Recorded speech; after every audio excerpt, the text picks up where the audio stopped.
Hey guys, it's Kat and I am back today to do my intro to my hashtag Team Project Pan 2022, which I'm excited about. So I think we've been doing this project since 2020, I believe. So it's a project pan that Hayley and I started on our individual channels. If you're not familiar with Hayley, I'll leave her intro down below so you can see her. We also run beauty news together. So we've been working together for like the past 6 years. So we decided to come up with our own sort of spin on a project pan. There's so many project pans out there. So this is not super unique, but it's just the sort of format that we enjoy. And what it is, it's a full face rolling project pan. So what that means is you choose a full face of products. So every step that you use in a day, you pick an item from those steps. I keep mine in this sort of container there. And what you do is you try to use it up. And once you use an item up, you swap in a new item from that same category. And then every 3 months, we do quarterly refreshes. So if there's products that you're just not really vibing with, you've tried to use them for 3 months, you're not really seeing much progress, you don't really like the effect of it, it's not really suitable for the season, whatever it happens to be, you can swap it out and replace it for a newer product. And if you are new entirely to project pans and you're like, why the hell do I want to use up my makeup? If you are like myself and you have quite a big makeup collection and it's starting to go maybe a little bit old, and you've got a lot of products that you like but don't love, but you don't want to throw them out because it's wasting them, that's why we do a project pan. It's a way to use up items and get use of them before you can throw them out. So you're not sort of wasting your money, but you're also not letting them go off and sort of just become landfill. So it's just a way of using your collection. So I love doing it. It's something that I enjoy doing because I find that when I do have a little group of makeup I can use every day, it makes my daily application really fast and simple. So what I used to do was use project pan products during the week when I was going to work. And then on the weekend, I could use whatever fancy makeup I want to use. If I want to use glitter or neon liners or whatever, I let myself sort of go crazy on the weekends. What I tend to do these days is I stick to the core makeup group. That's my project pan products. And then occasionally if I want like a bright lip, I'll reach for that on a day, or a sparkly eyeshadow, and I'll sort of work it with my project pan products. So that's what a project pan is, and that's why I do it. Now, this year is going to be slightly different for me anyway. In past years, I've also included skincare products, hair care products, body products, sometimes nail products. But what I'm going to do with this year's project pan, at least for the first few months anyway, is make it exclusively makeup. And that's because I'm going to do a sample project pan of sample products. Since I moved house, I realized how many sample skincare products I had stashed away under my sink. And I've pulled them all out, put them in a big bag. And what I want to do is count them all up and slowly work through those, and then do check-ins to tell you how many samples I used up each month until they're all gone. So I don't want to add any full size skincare products into this project pan while I'm focusing on using up my samples this year. Before I tell you the products, we usually have on a Google Drive a sort of spreadsheet where if you wanted to do a project pan yourself in this sort of format, you can sort of put in your products and fill in like updates, which is how I keep track of my products. I will have a link to that below if you're interested in using it. You don't have to, but that's what Hayley and I use. All right, onto products, and I'll tell you about them in the order that I would apply them. I'm actually wearing them all today. I did film a Q&A, get ready with me using these products, so that will be up next. So if you're interested in how these apply, it's really bad lighting, so you're probably not going to see much, but I do demonstrate them, and this is the sort of look that I will achieve. Not the eyeshadow palette, because I'm doing an eyeshadow palette series that I'll do an intro to later in the month, but everything else is in here. So my primer is a carry-on product from last year's project pan. It's a Smashbox Photo Finish Iconic Primer Stick.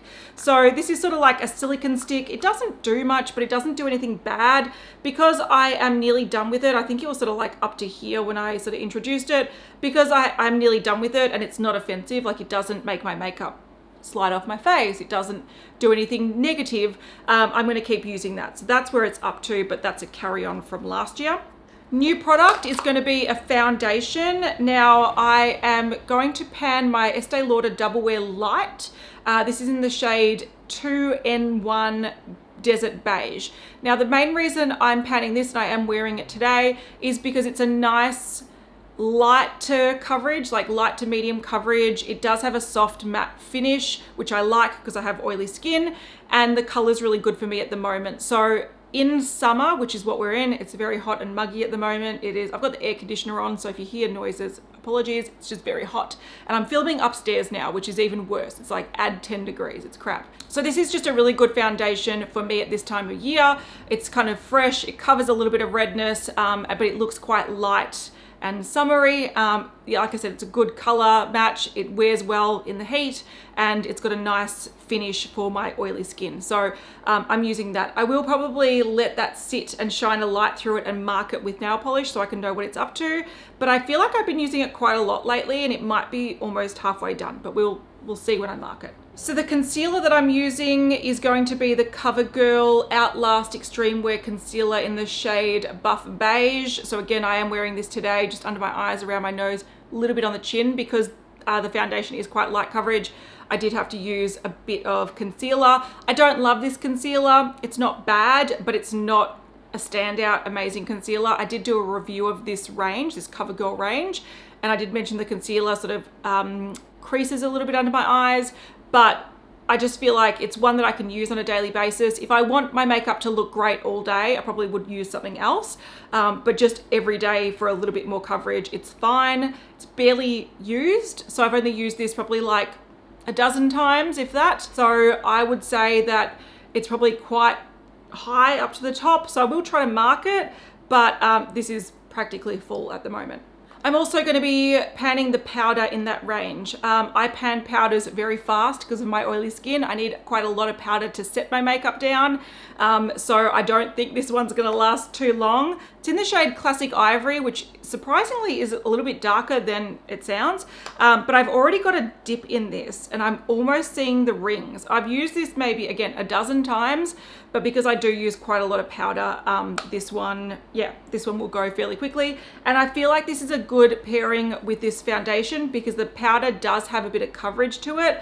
Normally I don't like added coverage because it just makes me look a little bit mask-like, but because this foundation is lower coverage, it sort of pairs well. So I sort of wanted to use these together. All right, bronzer. I wasn't gonna do this, but I've decided to do it. I'm carrying over my Chanel Soleil Tan de Chanel Bronze Universal Bronzing Cream into this year. Now, I don't think I have much left. I've been using it quite a lot, but I feel like this is maybe only a month or two use left, but I was worried that if I introduced a different bronzer, this will go in my drawer and there'll literally just be this little slither that will sit in a drawer for a year until I discover it again. So I thought I may as well finish the job, and it's only, a small amount left. This was almost full when I introduced it last year, so it's one that I've been using for quite a few months and I have been enjoying it. It's also a really good product for summer because it's a warmer sort of color or tone, which I don't really like in winter because it makes me look a little bit orange, but in summer it's a really beautiful color, so this will be coming back in. There is another powder bronzer though, and it's actually in my face palette. So I mentioned in my Pan That Palette finale last year that I really wanted to introduce a face palette, and this is the one I've chosen. So this is the Benefit Cheekathon blush and bronzer palette. There's 5 full-size products here. So this is going to be a long haul product. So I've got a Hoola bronzer here, which I love. I love Hoola bronzer. I'm wearing it today. It's one of those bronzers that I have used time and time again. I think I've finished a couple of them. So I'm really happy to use this. And I can use it on alternating days with the Chanel, or I can use it after I finish the Chanel. Whatever, it is what it is. So 1 bronzer and 4 blushes. Now I don't understand why companies do this. This happened with my Smashbox palette last year where there was 1 highlighter, 1 bronzer and 4 blushes. Like, I go through bronzers and highlighters faster than I do blushes. So this proportion is crazy, but I'm gonna see how much I can use. Now I do know that I really like the look of Dallas. It is sort of like a more mauvey, bronzy nude blush for me. So this is a really nice sort of blush bronzing in one. So if I wanted to use blush to do a little bit of definition, sort of contouring with only using one product, that's the one I'd go for because it is like a pinker version of Hoola. I also really like Rockatua. It's a sort of cooler toned mauvey pink, but it is quite muted and it's got a bit of a sheen to it. So if I don't want to wear a highlighter, this is a really nice one. I don't love Dandelion as much. It's a bit light, it's a bit pink for me, so that's the one I think I'll neglect. But I also don't mind Coralista. This is too light for me though, so it barely shows up. It's almost like a peachy toned powder on me. But the benefit of that is I can probably use this quite heavy handed and use it up fairly fast. So I'm hoping to at least hit pan on these 4 this year and probably entirely use up the bronzer at least. So that's my goal, that's my face palette, and I'm excited to use it because I do quite like Benefit cheek products. Now you will notice that there's no highlighter in there, unfortunately. So I am actually going to be panning my Dior highlighter. Now I thought, look, I've been bougie, I've been using up my Chanel bronzer, why not go bougie and use up my Dior highlighter? So this is the Illuminating pressed powder in 001. I am wearing it today and it is gorgeous. Now I have been holding off using this because it is quite luxe, but I thought, look, it's probably going on like 5 years old now, maybe a little bit less, but it's time I use it up and I really do like it. So the good thing about it is it matches my skin tone almost perfectly. I hate highlighters that are too frosty and too metallic on my face. I just don't wear them. I wear them occasionally to be like, oh, look at that interesting looking highlighter, but on a daily basis I don't use them. Whereas this tone, you can see it just adds a bit of a shine that looks like my skin tone, and they're the kind of highlighters I reach for every single day. So I feel like this is going to be easy to use. It contains 6 grams of product. I think I can smash that probably in 6 months. Let's see how we go. But because I can go heavier handed with this, because it is a more refined highlighter, so again, it doesn't look chunky, it doesn't look metallic, it just looks like this beautiful soft sheen. I can go heavier handed with it, but also the color suits me so well that if I put it on like larger areas of my face, I don't look like Tin Man. So I love this. I'm keen to use it. I'm keen to be bougie and treat myself and use a Dior highlighter every day. I'm looking forward to it. And it also means that it's not going to go off and go bad because I've had it for quite some time. Now, I do want to mention as well that this is a refillable little compact. So it's a nice little heavy, hefty packaging. And I thought what I might do is use up the highlighter and then refill it. Unfortunately, I looked online and I can't find any highlighter refills at all. So I don't know what's the point of that, but worst case scenario, I can use it as a nice little mirror compact in my handbag. So we'll see. I did see that Dior have powder refills and also cushion foundation refills. So I don't know if the powder is this small, I'm not sure, but yeah, that's what I'm focusing on this year. All right, onto eyes. And I don't have any eyeshadow palettes or eyeshadows that I'm focusing on this year because I'm going to be working through my eyeshadow palette collection and reviewing it. So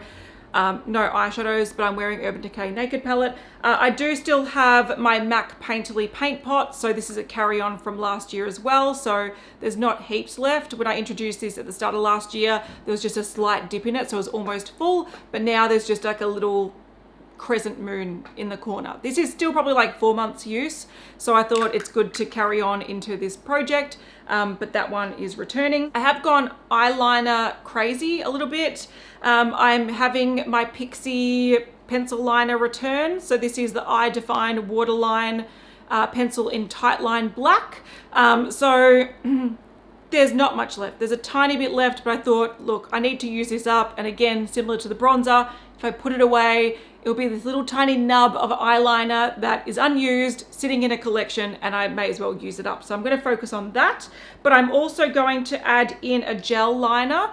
Last year I panned my MAC fluid line in Past Twilight, and this year I'm focusing on my Bobbi Brown Longwear Gel Eyeliner Duo, and the 2 shades I have are Dark Chocolate Ink and Black Scotch. So I will take a photo, but you can see there's like a line in between, and it's 2 small little wells of gel liner. One is nearly empty, there's a big dent in it, and one just has a small dent. So I might zoom in so you can see. Hopefully you can see what I'm talking about there. So that one, oop, drop that. That one has a big dent in it, and that's just got a little dip in it, but I'm hoping to use these up this year.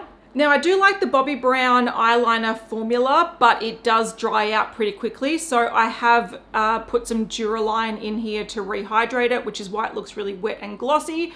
But I am wearing one of these on my eyes today, and it's a nice opaque dark brown liner, and I actually prefer dark brown eyeliners to blacks. So I thought this is one I can use.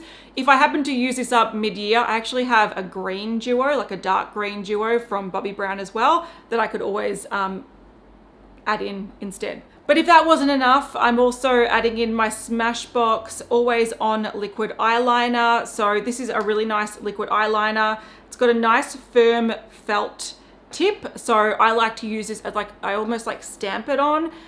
So if you're a beginner and you find the brush ones or the flimsy ones a little bit too finicky, I find this one's pretty good at stamping.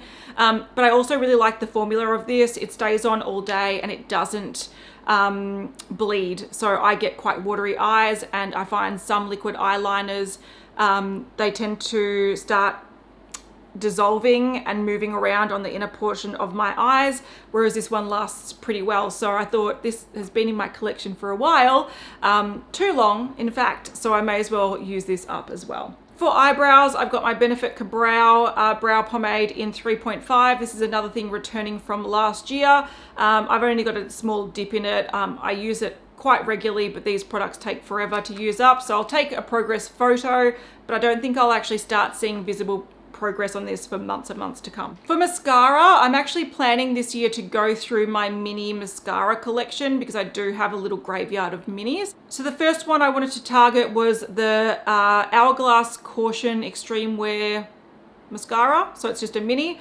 I'm wearing it today. I do like it, and yeah, I'm looking forward to using this for a few months. All right, I do have a lip product in. It's a lip gloss and it's from Colourpop. So it's the Ultra Glossy Lip in the shade Queen Cobra. Now I'm wearing it today. It is a clear, or close to a clear anyway, and it's got some silvery sparkles on it that make it look very wet. It's a very comfortable lip gloss. I love Colourpop Ultra Glossy Lips. I find that I can reapply them and use them most days.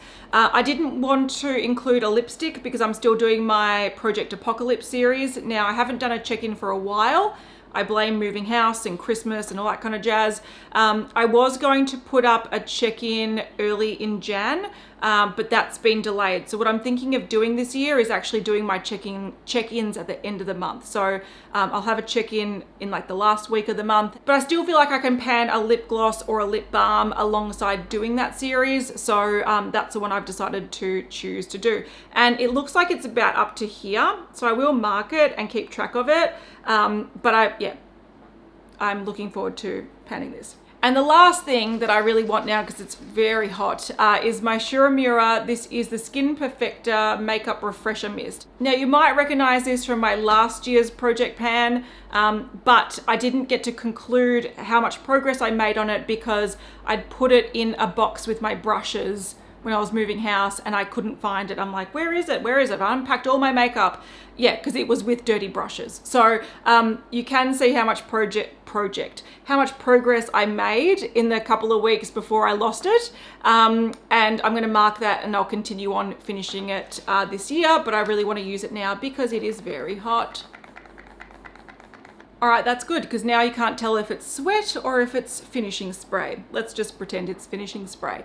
All right, so that's all the products that I'm gonna start my project pan with. There's 15 products, one of them being a face palette. So I'm kind of excited. It's a nice, I don't know, range of products. I've been using these the past week or so and I like the makeup it's created. I like the effect. There's nothing here I don't like. So I feel like I'm going to want to reach for these pretty often, which is good. That's my whole goal of a project pan anyway, is to actually enjoy the process and want to use up the products. So I will list all the names of the products down below and any other details that I might have mentioned in this video. And next video will be my Q&A, getting ready with me using these products. So if you want to see that, it'll be up next. And I hope you have a great day. See you in the next one. Bye.